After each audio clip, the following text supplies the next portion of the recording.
କାଲିର ସୂର୍ଯ୍ୟୋଦୟ ଆମେ ଦେଖିବା ବୋଲି କିଛି ମାନେ ଅଛି କି?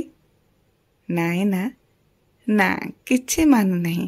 ଆଜି ଅଛେ କାଲିକୁ ହୁଏତ ନଥିବା ଏ ସଂସାରରେ, କିଏ ବା ଜାଣିଛି। ତଥାପି ଆମେ ସଂଘର୍ଷ କରୁଛେ, କରିଚାଲିଛେ, ଆଗକୁ କରିବା ମଧ୍ୟ।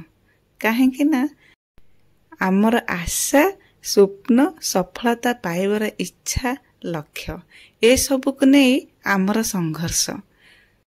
ତା ସହିତ ଆମ ଜୀବନରେ ଏତିକି ତ ସଂଘର୍ଷ କରିପାରିବା ନିଜ ପିଲାମାନଙ୍କ ଆତ୍ମବିଶ୍ୱାସ ବଢ଼ିବା ପାଇଁ, ଯେମିତି ଆଉ କାହାର ଉଦାହରଣ ଦେବାକୁ ନ ପଡ଼େ। ଆମ ସଂଘର୍ଷ ଆମ ପିଲାମାନଙ୍କ ଉଦାହରଣ ହେବା ଦରକାର।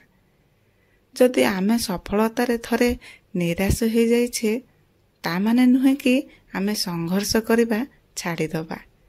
କାହିଁକି ନା ସବୁ ନିରାଶର ଅସଫଳତା ପଛରେ ସଫଳତା ଲୁଚି ରହିଥାଏ। ସଫଳତା ପାଇବା ପାଇଁ ହେଲେ ରାସ୍ତା ଆମକୁ ହିଁ ତିଆରି କରିବା ପାଇଁ ପଡ଼ିବ। ସେହି ରାସ୍ତାରେ ଏତେ ସଂଘର୍ଷ କର ଯେ ପର୍ଯ୍ୟନ୍ତ ଆମ ଲକ୍ଷ୍ୟ ଆମେ ପାଇନାହିଁ। ସଂଘର୍ଷ କରୁଥିବା ବ୍ୟକ୍ତି ସାଥିରେ କେହି ନଥାନ୍ତି, କିନ୍ତୁ ଯେ ସଫଳତା ପାଇଥାଏ ଦୁନିଆ ତା ସହିତ ଥାଏ।